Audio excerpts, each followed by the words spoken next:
Kia and I met in 2015 at the Cool Dogs Beer Festival when I first started a Brewing blog. Since becoming friends, we made a collaboration beer, did some fun events, and just drank a lot of beer together. Summer of 2016, Kia created his now well-known beer startup, Shanghai Love Brewing Company, by using some very unique business strategy and marketing approach, which we will talk about later in the video. Within some short years, Shanghai Love has become one of the most beloved local craft beer brands.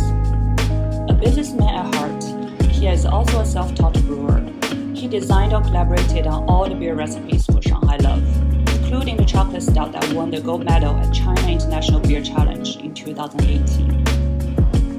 In February 2020, before the COVID-19 broke out globally, Kia had to go back to his family in the US and been stuck there since. However, he manages to run his business remotely and keep a close eye on the local craft beer scene. Let's hear his story and his outlook on the future of China craft beer.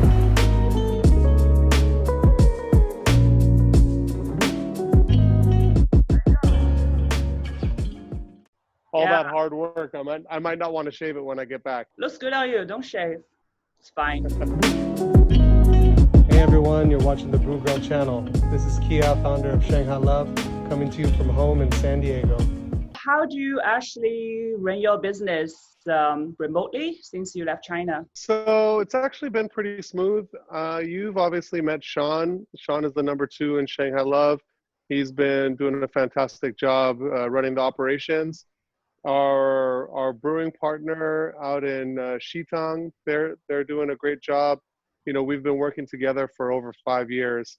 I started working with them actually before I even founded Shanghai Love. And we've just, you know, mastered our relationship and our operation. So everything is going very smoothly.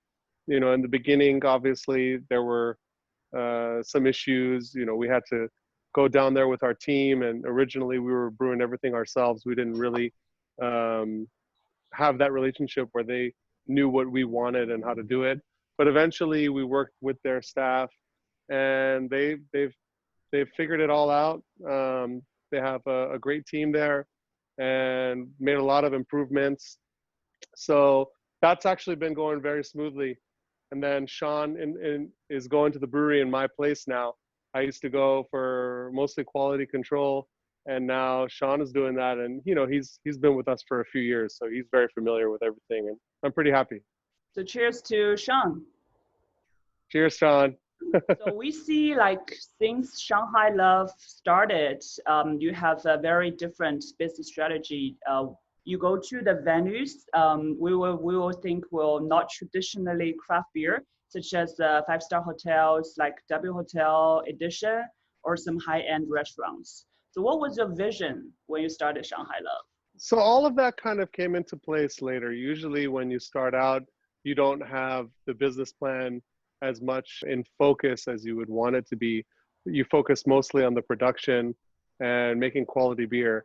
You know, myself, I'm not a traditional beer drinker, quote unquote. You know, I have a beard now, but I wasn't the typical bearded guy, classic brewer. I like drinking beers daytime. I like drinking beers in hotels, brunch, this and that. It just fit my vibe. It fit my personality.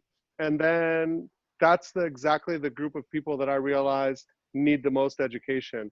When you go to these traditional like craft beer bars, they're doing all right. And you know, Shanghai scene has been improving a lot. So a lot of new craft beers have been coming in from other countries. The import scene took off first. The local scene is obviously taking off now. And they do all right. They get a decent selection.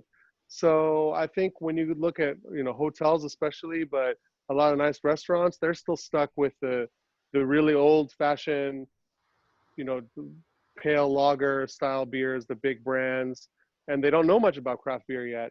So it's been fun just taking something as simple as an IPA, you know, to most of the people watching this video, that sounds like, you know, old news, but believe it or not, it's pretty new to a lot of these restaurants. They're focusing so much on wine and other things. So it's been nice to just take something as delicious as an IPA and opening someone's eyes for the very first time So yeah, it's been fun. And then I just kind of kept going, like that was a blue ocean for me, and it's been working out pretty nicely. So we were talking about F&B business. Obviously, they hurt a lot since the pandemic. So can you let us know, you don't have to mention the names, can you let us know which of your accounts hurt the most and which are still doing strong? Generally speaking, the bar and restaurant scene has picked back up a lot. They would probably be around between 60 and 80% of what they were last year this time. So that's great news, especially in comparison to the rest of the world. The hotels, which are a big part of what I do, are suffering big time because of the travel ban. You mentioned, five-star hotels, this and that, but yeah, there aren't that many that have a good local bar vibe outside of maybe the W. They're doing really well. They have a lot of events, and they're good at getting in touch with the locals in Shanghai. But overall, hotels, I mean, they obviously focus on in-house guests, and it's just been really, really difficult for them. When and how will the business come back? Will it be soon? Well, first we got to get the travel ban lifted so I can come back, and obviously so a lot of business travelers can come back and tourists can come back. Obviously, this is going to be a tough time for some time to come. So even if they lift the travel ban, I think a lot of people will be hesitant to get on planes right away.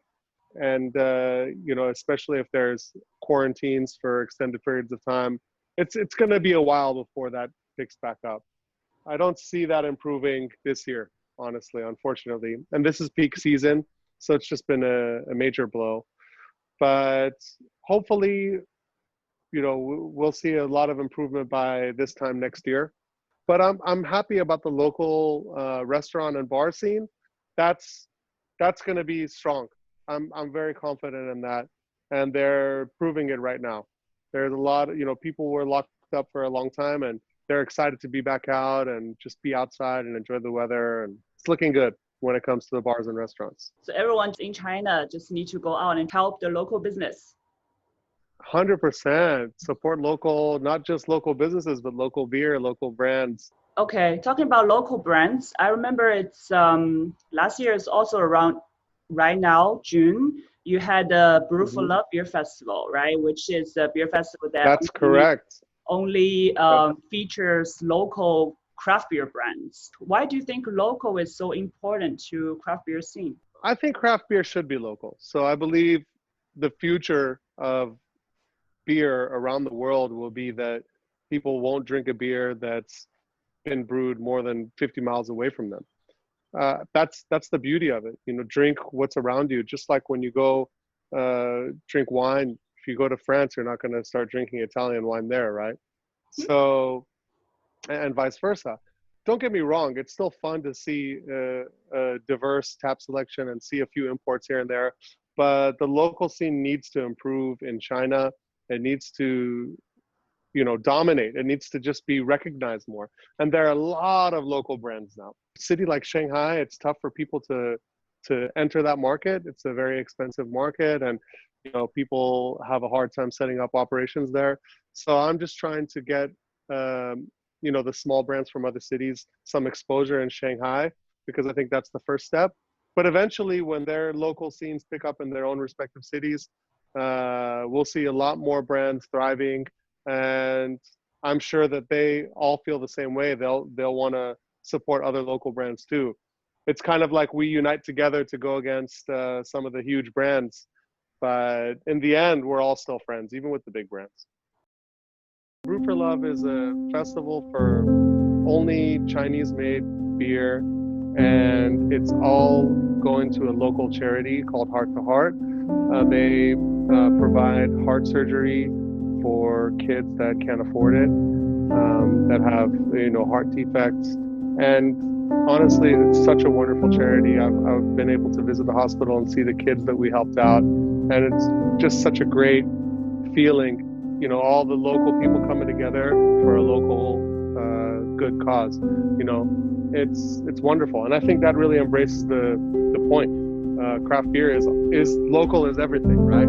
So local companies, local cause, local kids that need help. It's great. Amazing. Will you try to do it again this year?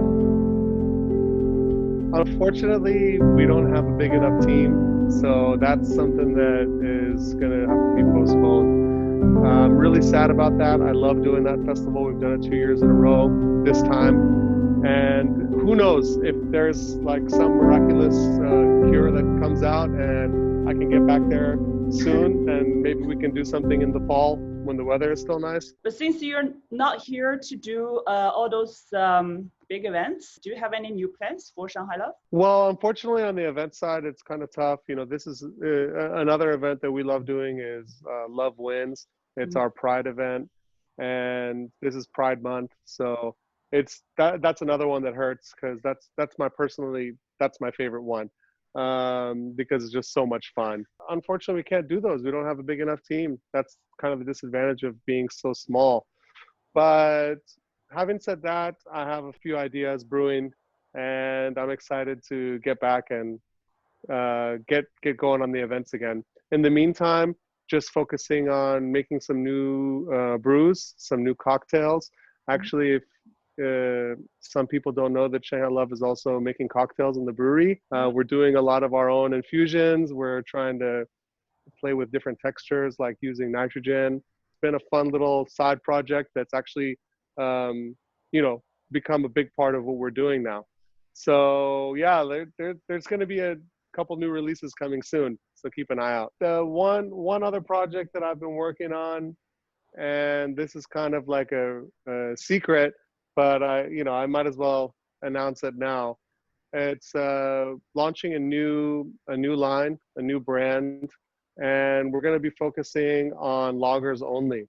So I'm super excited about this because right now, as you know, the vast majority of craft beers are ales, and lagers are just misinterpreted in general and heavily dominated by big players.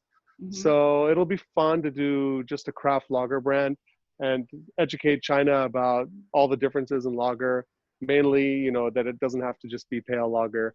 It can come in all different colors and different ABVs and different hop profiles and so on and so forth. So I have a lot of fun ideas that I want to play with there.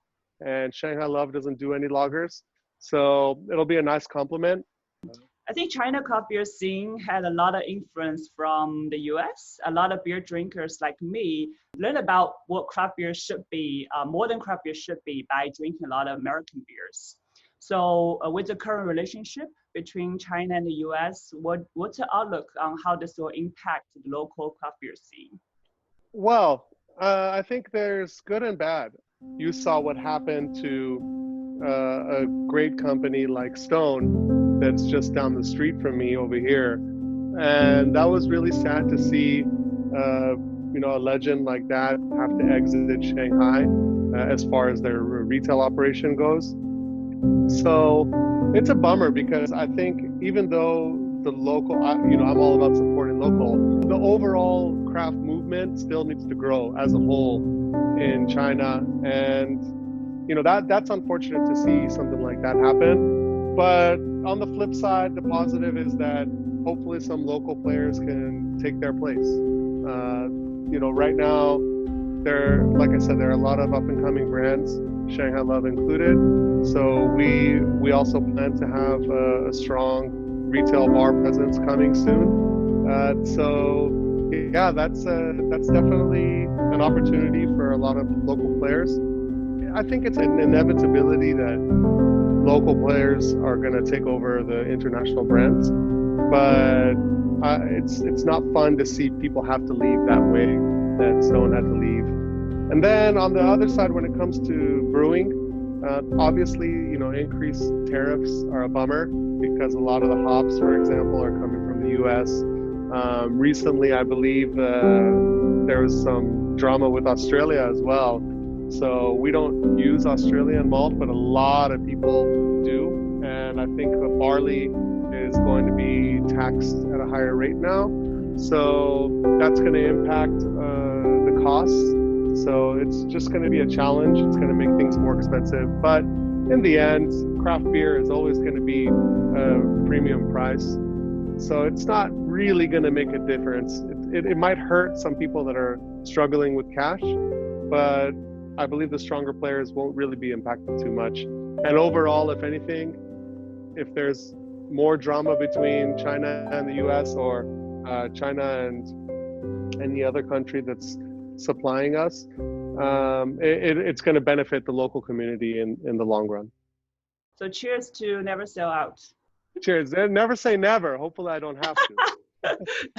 Right now, we don't have any plan to sell this company, and it'll be fun to kind of create my own little group, right? Everybody is right now, like a lot of small brands, they think they can just enter the market and really quickly exit and get bought out by some big company, just make a quick buck.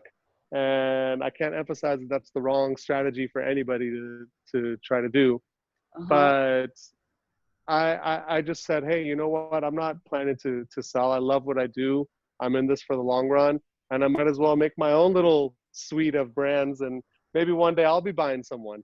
So who knows? But I'll start with launching this second line. The name will be announced in the coming weeks. So keep an eye out for that. And our first release, I'm anticipating to be around fall. So we're already getting the project underway. Perfect. Thank you, Kia, for sharing your thoughts with us, and hopefully you enjoy your longest vacation. Cheers. Cheers.